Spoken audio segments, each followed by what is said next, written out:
일어나. 거기 숙이지 마, 일어나. 요즘 두산 너무 야구를 잘해가지고 한정이 언니는 나한테 두산 경기 끝날 때마다 하나씩 연락을 하거든? 그럴 때마다 숙제를 2개를 내주고 싶어. 한정이만 이번 주 보여서 4개 풀어라. 내 맘이다. 한번 먹어도 되세요? 어차피 우리 다 할 거야, 오늘 이거.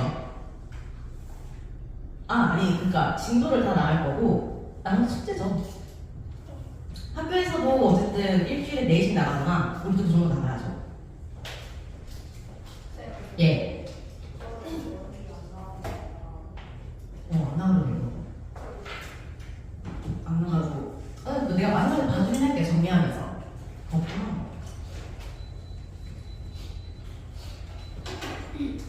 그래서 일단 우리 오늘 인문예술을 전부 다 끝내볼 거고요. 지난주에 독서를 보면서 독서를 어떻게 읽어낼 것인가에 대한 고민을 충분히 해봤잖아요. 어떤 식으로 첫문단을 독해할 거고 첫문단에서 어떤 방식으로 소재나 그리고 방향성을 파악할 것인지 뭐 접수거나 지시어를 어떻게 읽어낼 것이며 그런 것들을 일단 기초적으로 좀 쉬운 지문으로 배웠으니까 오늘부터는 본격적으로 이제 각 독서 지문에 해당하는 시험 범위에 해당하는 각 독서 지문을 배우면서 한번 모든 지문을 꼼꼼하게 분석을 해볼 겁니다. 그래서 일단은 제가 최대한 나갈 수 있는 데까지 뭐 우리가 한 번 주말에 올 때마다 1시간에 4지문씩 나가는 걸 목표로 할 거고요. 오늘은 그래서 인문예술 4지문을 모두 하고 나머지 문제 푸는 부분들은 여러분들의 숙제로 남겨줄 예정입니다.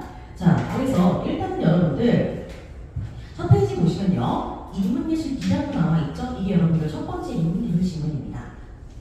21년에 시행된 22학년도 수능 대비 수능 특강 인문예술 2강이고요. 뭐 어려운 지문은 아닙니다. 다만 이제 우리 문과 친구들은 문과 친구들은 윤사나 세문에서 한 번쯤 봤던 내용이고 이과 친구들은 안 봤을 내용이긴 해가지고 어쨌든 한 번쯤은 다시 읽어보고 푸는 게 필요할 것 같기는 해요. 그래서 보시면은 수능 특강 지문이기 때문에 일단 보기가 좀 편하기도 하고요. 그리고 내용이 많이 어렵지도 않습니다. 그래서 일단 여러분들 지금 5문제죠. 지문 읽고 5문제인데 원래 이제 학교에 제가 모의고사 분배를 할 때 한 지문당 10분을 드려요. 독서는. 그래서 일단은 제가 지금 10분을 드릴 테니까 여러분들 한번 읽어보시고 문제 5개 한번 풀어보세요.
자, 10분 지났고요. 답지 뒤에 있긴 해요, 여러분. 일단 마지막에 한번 확인을 해보시고요. 몇 페이지로 가시냐면은 6페이지로 갈 겁니다. 여러분 지금 한 번씩 이미 문제를 풀면서 다 지문을 읽어본 상태이기 때문에 6페이지에 있는 첫 문단 독해를 하기 가장 좋은 상태입니다. 그래서 지난 시간에 독서론 시간에 했던 것과 마찬가지로 첫 문단을 읽으시면서 핵심 소재와 방향성 잡으시고요. 그리고 1문단을 나름대로 구조화도 해보세요. 생각보다 1문단의 정보 진짜 많아요, 요즘은. 간단하게 2분 정도 드릴게요.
자,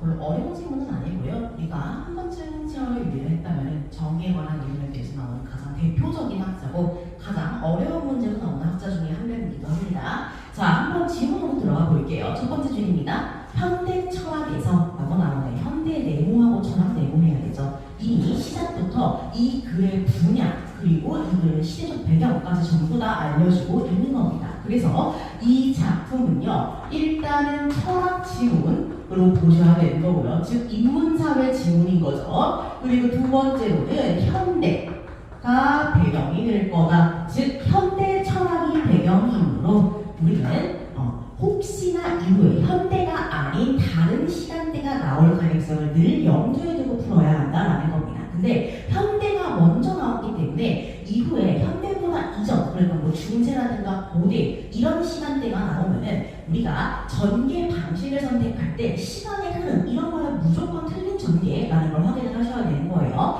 그래서 이후에 현대 말고 다른 시간대가 나올 가능성을 늘 염두에 두시면서 시간의 흐름이 아닐 거라는 것까지 예상을 하고 들어가시면 좋겠죠. 자, 그 다음으로 갑니다. 자유지상주의자들이라는 말이 나오네. 근데 자유지상주의자라는 말 우리가 어차피 다 몰라. 그냥 아예 모르는 개념이란 말이에요. 그냥 읽고 들어가시면 돼요. 자유를 어떤 외부적 강제나 강압도 없는 상태라고 정의하였다. 자, 이거는 자유에 대한 자유지상주의자들의 정의라고 볼 수가 있겠네. 그래서 일단은 그들이 주장하는 자유의 정의가 나와 있으므로 자유지상주의자들이 자유를 어떻게 생각하는지를 여기서 파악할 수가 있겠죠. 그래서 일단 여기까지 봤을 때 우리가 반드시 알아야 하는 건 자유의 개념이라는 걸 알 수 있을 겁니다. 자, 그 다음 현대사회, 아직도 현대에 머물러 있는 거야. 현대사회의 개인은 각자의 신념을 인정하고 자신의 신념을 타자에게 강요하지 않아야 하며 국가는 기본적으로 개인에게 간섭하지 않아야 한다. 다른 말로 하면 뭐야? 이게 정의인 거야. 자유의 정의인 거죠. 그래서 위에 얘기했던 외부적 강제나 강압이 없는 상태를 풀어서 얘기하면은 그 다음 줄이 되는 겁니다. 아시겠죠? 그래서 밑에가 바로 외부적 강제 혹은 강압이 없는 상태를 의미한다는 거 파악하셔야 돼요. 그래서 우리가 여기를 통해서 알 수 있는 거는 자유지상주의자들이 이야기하는 자유라는 건 개인적 차원 그리고 국가적 차원을 모두 다룬다라는 걸 파악하셔야 돼요. 그렇죠? 국가도 간섭하면 안 되고 개인도 강요하면 안 된다는 거야. 알겠지? 그래서 두 개 다 짚고 넘어가시는 게 좋습니다. 자, 그 다음으로 갑시다. 자, 이는 개인의 자유에 대한 독점적 소유권을 강조한 것이다. 즉, 개인은 독점적으로 자신의 자유를 소유할 수 있다라고 이야기를 하는 거네요. 자, 그럼 우리가 여기까지 봤을 때 정리할 수 있는 거는 현대 철학의 자유지상주의자들이 이야기하고자 하는 거죠. 첫 번째는 자유에 대한 정의고요. 두 번째는 독점적 소유권이라는 것을 알고 계셔야 됩니다. 그래서 개인적 차원이든 국가적 차원이든 모든 사람은 자유를 가지고 있어야 하는 거고요. 이 자유에 대한 독점적 소유권을 가지고 있다는 게 핵심. 자, 그 다음 한편으로 넘어갑니다. 한편 세모 쳐야 되죠. 왜냐면 접속어니까. 그렇죠? 한편이 나왔다는 게 전환할 거란 뜻이야. 그러니까 앞에까지 얘기 잘 들었고 이제 다른 얘기 할 거란 뜻이야. 즉, 더 이상 자유지상주의자들에 대한 얘기는 안 할 거라는 거죠. 자, 한편 그 다음으로 갑시다. 자유지상주의자들과 차별화되어 자유주의적 평등주의자라고 불리는 학자들이 있다. 아, 여기가 핵심이겠네. 그러면 앞에 자유지상주의자들을 쭉 설명을 하고 나서 한편이라고 얘기하고 또 다른 개념을 가져온 걸 보니까 한편 이후가 조금 더 중요할 거다라는 걸 알 수 있겠죠. 그러면 앞에 나왔던 자유라는 건요, 우리가 자유주의적 평등주의자들의 이론을 이해하기 위해서 필요한 정의 정도로 이해를 하시면 되겠다. 자, 그 다음 롤스는 그 대표적 학자의 롤스라는 사람이 나왔네. 동그라미 쳐야겠죠. 그래서 앞에까지만 해도 자유지상주의자는 이런 거다 하고 넘어갔다면은 자유주의적 평등주의자부터는 대표적인 학자를 언급하면서 조금 더 구체적으로 들어가고 있는 겁니다. 누가 봐도 여기가 핵심이죠.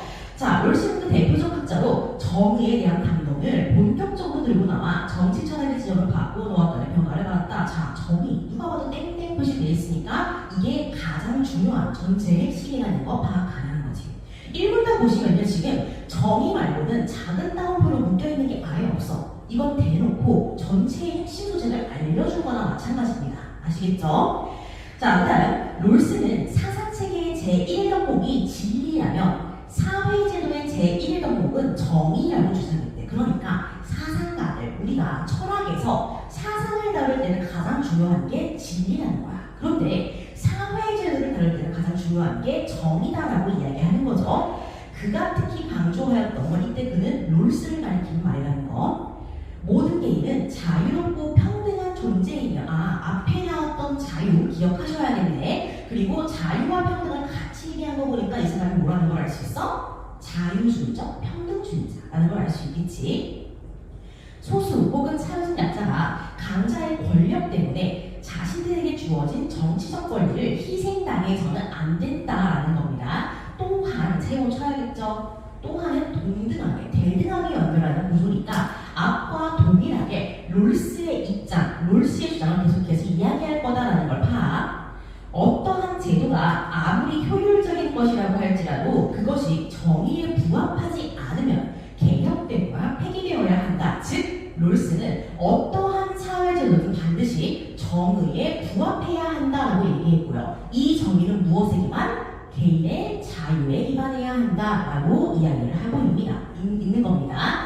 자, 그래서 이거는요, 핵심 소재가 일단은 처음에는 자유라고 이야기를 해. 그런데 뒤에 가니까 자유보다 더 중요한 정의라는 게 나오게 되죠. 그래서 누가 봐도 작은 따옴표 아래에 있는 정의가 가장 중요한 핵심이라는 걸 파악을 하셔야 되는 거고요. 자유주의자 입장에서는 그 정의가 자유로부터 기반된다. 그렇기 때문에 우리가 1문단의 가장 첫 번째 줄에서 자유에 대해서 이야기를 한 거다라고 이해를 하시면 될 것 같습니다. 자, 그럼 방향성 한번 볼게요. 우리가 이 1문단은 시작은 자유지상주의자의 얘기였어. 근데 뒤로 갈수록 그 사람들 얘기가 안 나오고 한편으로 아예 뒤집어 버렸죠. 그 다음부터는 자유주의적 평등주의자의 롤스의 주장을 쭉 나열을 하고 있는 거야. 그리고 별말 없이 이야기가 끝난 걸 보니까 그 뒤에도 마찬가지로 롤스에 대한 이야기를 계속하게 될 거다라는 걸 알 수 있을 겁니다. 그래서 롤스의 정의란, 롤스가 이야기하는 정의란 무엇인가에 대해서 우리가 앞으로 계속 보게 될 거다라는 걸 파악할 수 있습니다. 알겠죠? 자, 그래서 1문단을 이렇게 봤는데 1문단만 좀 가볍게 정리를 해볼게요. 일단은 우리가 현대 철학이라는 기본적인 배경을 깔고 들어갈 거야. 자, 이 현대 철학에는 어떤 주장을 하는 사람들이 있냐면요, 자유지상주의자라는 사람들이 있어요.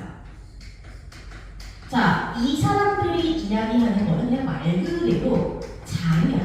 이 사람들은 자유가 전부입니다. 자, 이때 자유는 뭐예요? 누구도 간섭하지 않고 강요하면 안 돼. 그것이 개인이든 국가든. 그렇기 때문에 개인적 차원이든 국가적 차원이든 전부 다 누군가에게 무언가를 강압적으로 해서는 안 되고, 개인들은 그것들에 대한 독점적인 소유권이 존재한다 라고 이야기를 하고 있는 게 전부입니다. 독점적 소유권이죠. 그래서 개인은 국가 대상이든 아니면 개인 대 개인이든 누구나 자신의 자유에 대한 독점적인 소유권이 있기 때문에 그것을 침해당할 수는 없다라고 주장하는 게 전부입니다. 그래서 이 자유를 기반으로 해서 다시 한번 나온 주장이 좀 차별화되는 거죠. 자유주의적 평등주의자 라는 초등장입니다. 이름이 특이하죠. 자유주의적 평등주의자라는 겁니다. 즉, 자유를 기반으로 해서 평등을 주장하는 사람들이라는 뜻일 겁니다.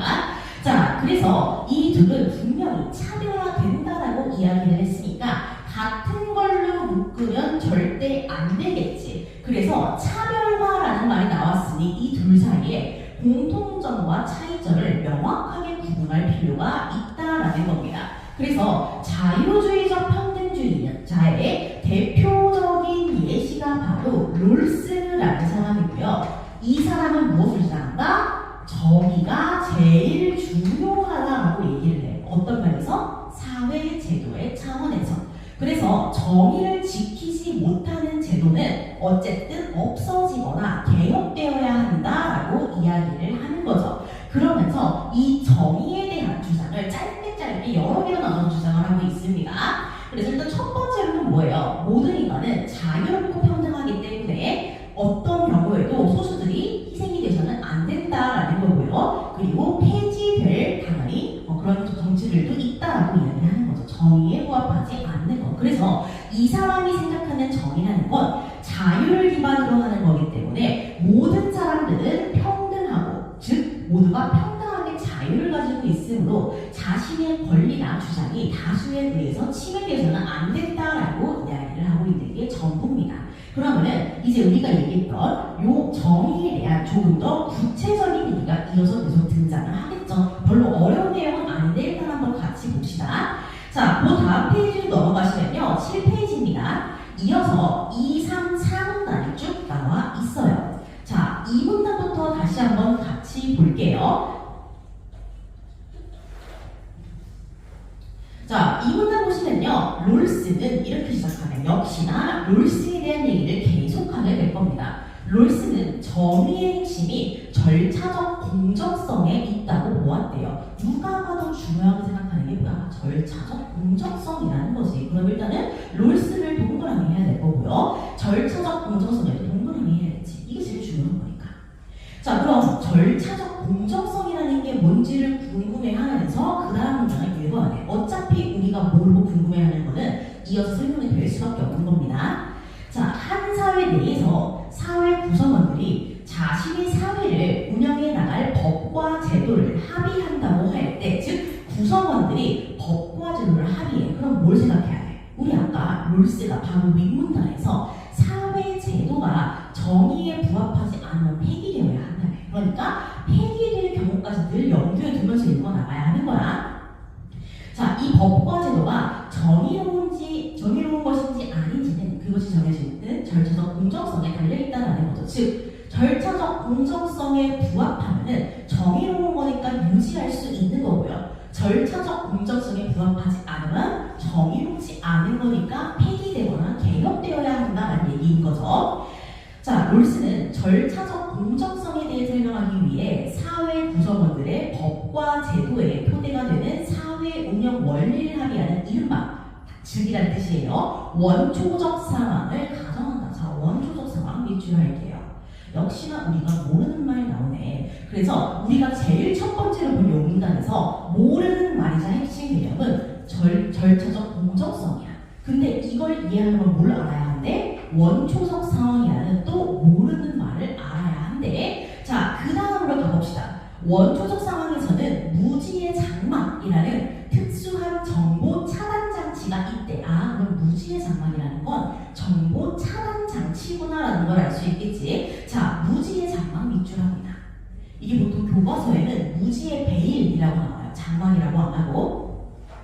자, 이 상황에 참여한 사람들은 자신이 처한 사회적 지위나 자신의 선호에 관한 정보를 알 수 없다. 즉, 말 그대로 장막에 둘러싸여져 있어서 서로 아무것도 모르는 거야. 정보를. 이때 세모 쳐야겠죠? 이때 이거는 범위를 줄이는 거죠. 그때도 얘기했지만 이때라는 말이 나오면은 앞에 이야기했던 넓은 범위를 조금 더 좁혀서 들어가는 겁니다. 이때 참여자들이 합리적이라면 자신이 어떤 사회적 조건에 처해 있는지 몰라. 왜 몰라? 뭐 때문에? 위에 나왔던 무지의 장막 때문에. 알 수 없으니까. 내가 어떤 상황인지를 모르는 거야. 그쵸? 이거 다 무지의 장막 때문이에요. 그렇기 때문에 자신이 최악의 상황에 빠지게 될 수 있음을 고려하게 될 것이고, 타고난 능력이나 처해진 환경, 계층적 조건 등에 의해 좌우되지 않는, 다른 말로 하면 뭐예요? 즉 장막에 가셨던 뜻이잖아. 내가 나에 대한 정보를 아무것도 몰라. 그래서 내가 어떤 능력을 타고났는지, 어떤 환경에 있는지, 내가 어떤 계층인지 모르기 때문에 그것에 좌우되지 않고 불편부당한 정의의 원칙을 마련하게 될 거다라는 겁니다. 자, 불편부당한 정의의 원칙은 뭐예요, 여러분? 무슨 말이야 이게? 앞에 있던 말을 똑같이 다시 요약한 거라고 보시면 돼요. 불편부당한 정의의 원칙. 그럼 이거 좋은 좋은 말이야, 나쁜 말이야? 이거 롤스 입장에서 좋은 말이야, 나쁜 말이야? 좋은 말이지, 그치? 왜? 이게 우리가 불편분한이라고 하면은 왠지 우리의 느낌적인 느낌으로 나쁜 말 같잖아. 근데 앞에 있던 말이 뭐예요? 좌우되지 않는, 즉 무지의 장막에 쓰여진, 그러니까 절차적 공정성이 가정되는 그런 상황이라는 뜻이잖아. 그때 마련된 원칙이니까 당연히 정의로워야겠죠. 자, 그 다음 문장으로 갑니다. 이 때문에 원초적 상황에서는 자연스럽게 절차적 공정성이 확보된 원칙이 마련되고, 자, 그럼 위에 어떤 거랑 같은 말이에요? 불편부당한 정의의 원칙이랑 같은 말이겠지. 공정성이 확보된 원칙. 그리고 최악의 상황에 처한 사람들에게 가장 유리한 사회주의를 선택하게 됨으로써 사회적 안전망이 생기게 된다라는 겁니다. 자, 그래서 요 문단에서 하고 싶은 말이 뭐냐? 일로 한번 끌고 들어가 볼게요. 자, 우리가 롤스는 정의를 추구한대. 사회는 정의로워야 한대. 그러기 위해서는 뭐가 필요하다는 거야? 절차적 정당성이 필요하다는 거야. 자, 그러면은 이 절차적 정당성이라는 건 뭐야? 사회 제도가 결정되는 그 절차에서 모든 사람이 정당해야 한다는 거야. 그치? 자, 그러면은 이거를 공정성이네요. 미안해요. 절차적 공정성을 어떻게 따질 수가 있냐? 우리가 이걸 알기 위해서는 반드시 뭘 알아야 해? 뭘 알아야 해요, 여러분? 절차적 공정성을 따지려면은 나와 있잖아요. 원초적 상황을 가정해야 한다라고 나와 있지. 원초적 상황이라는 거를 가정해야 해요. 자, 원초라는 건 뭐야? 태초 이런 거 아니야. 그러니까 가장 기본적인 상태, 가장 원래의 상태, 즉 우리가 아무것도 타고나지 않은 상태를 얘기하는 겁니다. 자, 그래서 이것은 우리가 마치 뭐야? 장막에 쌓인 것처럼 나에 대해서 아무것도 모르는, 즉 아무것도 갖지 않고 태어난 상태를 가정한다라는 겁니다. 그래서 이 원초적 상황은 다른 말로 하면 뭐다? 무지의 장막이다. 보통 윤리교과서에서는 무지의 베일이라고 얘기를 합니다. 자, 그럼 이 무지의 장막은 뭐예요? 내가 나에 대해서 아무것도 모른다. 나는 그냥 몸만 가지고 태어난 사람이다. 이런 느낌인 거지. 자, 그래서 무지의 장막은 다른 말로 하면 정보 차단 장치인 거고요. 그렇죠? 자, 그래서 내가 이 무지의 장막을 가진 원초적 상황에서는 뭐한데 내가 늘 최악의 상황에 빠지게 될 수 있음을 고려한대. 즉 내가 어떤 사회에 처해있는지를 모르잖아. 내가 만약에 진짜 우리나라에 이재명의 손자로 태어나. 그러면 너무 좋은 거지. 그걸 알고 있으면 당연히 나한테 유리한 대로 고를 거야. 남이 뭐 잘 되든 말든 나 어차피 잘 되니까. 근데 만약에 내가 뭐 예를 들면은 그냥 갑자기 산속에서 혼자 태어나. 가능성은 없겠지만 산속에서 혼자 태어나. 그러면은 난 어때? 아무것도 가진 게 없는 상황이잖아. 그럼 그때 정해야 하는 나에게 유리한 정책은 뭐예요? 복지가 많은 정책이겠지. 그래서 그런 것들, 즉 내가 최악의 상황이라면 어땠을까를 고려하게 된다는 겁니다. 왜냐면 나는 내가 어떤 상황인지 아예 모르니까. 그죠? 안전하게 해야 되니까 그런 거죠. 자, 그래서 그것에 좌우되지 않는 불편부당한 정의의 원칙을 마련하게 될 거다라고 이야기를 하는 거죠. 다른 말로 하면 뭐예요? 절차적 공정성이 확보된 원칙이다라는 겁니다. 자, 그 다음 문단으로 한번 가볼게요. 역시나 또 이어서 원초적 상황에서 이야기를 하고 있죠. 롤스는 원초적 상황에서 개인들이 합의하는 원칙이 곧 정의의 원칙이래. 즉, 이 상황에서 결정하는 것, 다른 말로 하면 절차적 공정성이 인정된 그걸 뭐라고 한다? 정의의 원칙이라고 한다. 그쵸? 이 정의라는 거죠. 원초적 상황에서 우리가 가장 나쁜 상황일 경우를 가정해서 고르는 가장 안전한 것, 그게 바로 정의로운 원칙이다라는 뜻입니다. 자, 롤스가 정의의 원칙으로 제시한 것 중 가장 혁명적인 개념으로 평가받는 것이 바로 왜? 차등의 원칙이래. 자, 그러면은 우리가 이러한 과정을 통해서 얻을 수 있는 게 바로 정의의 원칙이라는 건데, 이 중에서 지금까지도 가장 좋다라고 평가받는 게 바로 차등의 원칙이라는 거예요. 정의의 원칙 중에 차등의 원칙이라는 게 있는 거야. 자, 아마 생각한 사람들은 알 겁니다. 최소 수혜자의 최대의 얘기죠. 자, 그래서 가장 혁명적인 롤스는 차등의 원칙을 통해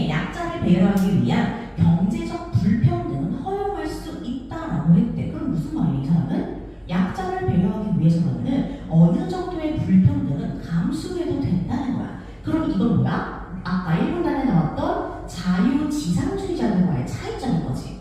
자유가 오로지 중요한 게 아니고 사회 정의를 위해서라면 뭐야? 어느 정도의 불평등은 감수해야 한다라는 게 1분단에 나왔던 자유지상주의자들과의 차이점. 이렇게 보셔야 되는 겁니다. 자, 이러한 발상이 구체화된 것이 바로 롤스가 제시한 맥시민 원리라는 거래요. 자, 효율성의 원칙에 따라 사회적 자원이 불평등하게 배분된데 그런 상황에서 최소의 몫을 가져가는 사람을 최소 수혜자라고 하고 최대를 가져가는 사람이 최대 수혜자라고 한대. 그러니까 뭐 사회적 표현에 따라서 그렇다는 거죠. 자, 맥시민 원리는 최소 수혜자에게 최대의 이익이나 최우선 순위를 부여하는 방식으로 사회적 자원을 분배해야 한다는 뜻이에요. 그게 바로 맥시민 원리라는 겁니다. 롤스는 최대 수혜자에게 최대의 이익이나 최우선 순위를 부여하는 방식으로 사회적 자원을 분배해야 한다는 맥시맥스 원리에 대해서는 부정적인 입장을 취했대. 그러니까 롤스가 긍정적으로 평가하는 거랑 부정적으로 평가하는 걸 명확하게 가르고 있는 겁니다. 자, 그래서 롤스가 이야기하고자 하는 거는 차등의 원칙을 기반으로 한 뭐예요? 맥시민 원리인 겁니다. 그렇죠? 차등의 원칙을 기반으로 하면은 맥시민 원리라는 게 나와. 이건 다른 말로 하면 뭐예요? 최소 수혜자의 최대 이득인 거야. 이건 왜 생기는 거야?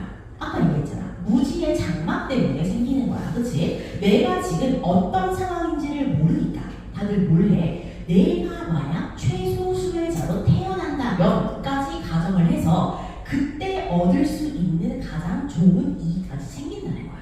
일종의 밸런스 게임이죠. 그러니까 내가 밸런스 게임에서 최악의 수를 받게 될 경우로 생각해서 적당히 패치를 한다는 뜻이야. 그죠? 그런 느낌인 겁니다. 자, 그래서 최소 수혜자의 최대 이익을 우리는 맥시민 원리라고 하고요. 이건 롤스가 긍정적으로 평가하는 거야. 그런데 반대로 어때? 맥시 맥스 원리라는 게 있어. 최대 수혜자에게 최대 이익을 주는 거야. 자, 그래서 롤스는 이거는 매우 긍정적으로 평가를 하는 반면에 뭐가 있어? 맥시 맥스라는 것도 있어. 이거는 어때? 부정적으로 맥시 맥스죠. 부정적으로 평가하고 있다는 걸 파악하셔야 돼. 이건 완전히 반대되는 원리인 거야. 그렇죠? 그래서 얘는 최소 수혜자의 최대 이득 얘기하는 거고, 얘는 최대 수혜자의 최대 이익을 이야기하는 거야. 그죠? 자, 그러니까 여러분들이 5명이잖아? 5명이 뽑기를 한다고 생각해봐. 내가 여러분들한테 뽑기통을 5개를 줄 거야. 그 안에 캡슐이 5개 있는 거야. 그래서 내가 5개의 캡슐이 있는 뽑기를 여러분들한테 주면서 하나씩 뽑으라고 할 거야. 그러면서 제가 뭐라고 하냐면 여러분들한테 이 안에 있는 내용을 여러분들이 적으라고 하는 거야. 그럼 제가 처음에 제시한 거는 뭐냐면은 자, 순서대로 1, 2, 3, 4, 5등의 뽑기가 있어. 내가 제시한 거는 1등은 4주 동안 숙제 면제 뽑기야. 탐나죠? 근데 5등은 뭐야? 2등은 3주인 거고 3등은 2주, 4등은 1주 면제인 거야. 그럼 5등은 뭐냐?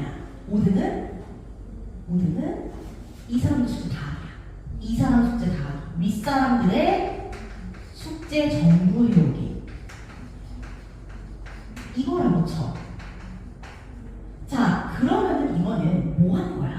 이거는 누가 봐도 가장 이득을 볼 1등한테 다 몰아준 거야, 혜택을. 나머지 없다고 쳐도. 그리고 어때? 가장 이득을 덜 볼 5등한테는 뭐 하는 거야? 혜택을 다 없애버린 거야. 그치? 그러면은 여러분들이라면 내가 뭘 뽑을지 모르는 상황이야. 이 뽑기 해야 해? 합리적으로 생각해야 되나? 이 전제는 합리적인 개인이야? 합리적인 개인이라면 이거 해야 해? 내가 잘못하면은 여기 5명분의 숙제를 다 해야 할 수도 있어. 그럼 합리적인 개인이라면 이걸 안 한다는 거지. 그래서 롤스가 주장하는 건 뭐예요? 이거 말고 최소 수혜자도 어느 정도의 최대 이익을 받을 수 있는 뽑기를 해야 한다는 거야. 예를 들자면 어떤 거예요? 1등을 뽑았을 때는 일주일 면제, 5등을 뽑았을 때는 5일 면제의 느낌인 거죠. 그래서 너무 불평등한 게 아니고 어느 정도 내가 가장 안 좋은 거를 뽑았을 거라고 가정했을 때, 그랬을 때도 최대의 이익을 누릴 수 있는 경우를 가정해야 한다라는 겁니다. 아시겠죠? 그래서 방금 제가 얘기했던 첫 번째가 맥시맥스고요. 그리고 최소 수혜자에게 5등에게도 최대의 이익을 주는 걸 우리가 맥시민의 원리라고 이야기를 하는 겁니다. 자, 어쨌든 그 다음 문단으로 갈게요. 롤스는 개인의 정치적이고 법적인 권리는 독점적이고 배타적인 권리에, 다른 말로 하면 뭐니? 이거 일종의 자유란 뜻이에요. 이런 권리에 개입하는 것은 허용될 수 없으며 개인의 종교적 정치적 신념 역시 무지의 장막 아래에 있어가지고 모르는 것으로만 가정해야 한대. 그래서 모든 개인이 자유롭고 평등하게 살아갈 수 있는 정의의 원칙을 말할 수 있듯, 즉 우리는 서로 우리의 것을 모른다고 가정하는 거야. 정말 모든 것을. 자, 정의에 대한 롤스의 단문에 대해 드워키는 새로운 사람 나왔네? 동그라미. 자, 지금 보니까 마지막 문단에 새로운 사람이 나왔어. 심지어 뭐야? 한 줄밖에 안 나온다. 롤스의 단문에 대해 드워킨이라는 사람은 모든 개인이 동등하게 대우받을 권리가 있다는 입장에서 국가가 모든 구성원들이 자유와 평등을 누릴 수 있도록 관심을 기울여야 한다는 롤스의 견해에 공감을 표현했대. 그러니까 일단 뭐야? 이 롤스의 주장에다가 마지막 문단에 뭘 추가한 거야? 다른 철학자들의 평가를 추가한 거야. 그래서 이거를 긍정적으로 바라보는 사람은 뭐야? 드워킨이라는 사람이야. 절대 찬성이라는 거죠. 이 사람은 굉장히 긍정적으로 바라보고 있어만 여기도 찬성한다는 거야. 그러나 세모합니다. 그럼 이제 뭐가 나와야 돼? 반대만 나와야 돼. 그러나 공동체주의자라고 불리는 맥킨타이어는 롤스에 대한 비판적 입장을 견지했대. 자, 그럼 드워킨은 사실상 뭐야? 얘에 대해서 긍정적인 입장을 견지하고 있으면 사실상 찬성이라고 봐야 되는 거지. 자, 근데 누가 있어? 반대의 입장을 하는 맥킨타이어라는 사람이 나와. 자, 이 사람은 뭐야? 롤스의 입장을 비판적으로 바라보는, 즉 반대하는 사람인 거야. 이 사람의 특징은 뭐야? 첫 번째, 공동체주의자라는 겁니다. 자, 맥킨타이어는 롤스가 말하는 개인은 자신이 살아가는 공동체에는 무관심하고 오로지 자신의 이익만을 추구한대. 왜? 무지의 베일, 무지의 장막에 쌓여있기 때문에 공동체가 뭔지 몰라. 그러므로 나 자신에 대해서만 생각하게 되는 거야. 그렇기 때문에 공동체보다는 개인을 따지게 된다라는 거죠. 또한 이어서 세모죠. 그럼 앞뒤로 이어지니까 공동체의 덕, 공공선 등에 다루지 않고 정의를 규정하는 것은 원천적으로 불가능하다. 즉 정의는 공동체가 다 같이 정하는 거니까 공동체에 대한 개념 없이는 안 된다는 거야. 이런 식으로 개인적인 입장에서 절대 안 된다라는 거죠. 구체적인 상황에서 유독한 행위를 하도록 만드는 공동체의 윤리적 가치나 관행, 전통, 다른 말로 하면 덕, 공공선 다 같은 말인 거지. 원초적 상황을 통해 정당성을 확보한 불편, 부당한 관점보다 더 중요하네. 이 사람은 뭐예요? 공동체적 가치가 원초적 상황의 그런 정의보다 훨씬 더 중요하다는 겁니다. 사람의 덕과 공동체의 가치에 의해 매개되지 않는 정의란 존재할 수 없다라는 거죠. 자, 그러면은 맥킨타이어로 대표되는 누가? 공동체주의자들. 이 사람들은 롤스에게 어떤 입장에서 비판을 하는 거야? 공동체를 강조하는 입장에서 어떻게 정의를 합의하는 과정에서 공동체를 빼고 논할 수 있냐고 이야기를 하는 거지. 그러니까 개인보다도 공동체가 더 큰 가치가 있다라고 이야기를 하는 겁니다. 아시겠죠? 그래서 공동체가 만든 것들이 앞서 말했던 이 모든 것들보다 훨씬 중요하다라고 이야기를 하는 거야. 이 사람의 핵심은 공동체. 그래서 공동체로부터 비롯되는 덕이나 윤리 같은 것들이 앞서 말했던 롤스의 정의보다 훨씬 중요하다라는 겁니다. 롤스의 정의죠. 자, 그럼 이때 정의라는 건 뭐예요? 불편부당의 원칙. 무엇을 기반으로 한? 무지의 장막을 기반으로 한 불편부당의 원칙을 가리키는 말인 거야. 그치? 다시 한번 강조하는 거야. 정의의 원칙을 다른 말로 하면 뭐다? 불편부당의 원칙이다. 라고 다시 한번 마지막 줄에서 강조하는 거야. 혹시나 여러분들이 또 의심할까 봐. 알겠죠?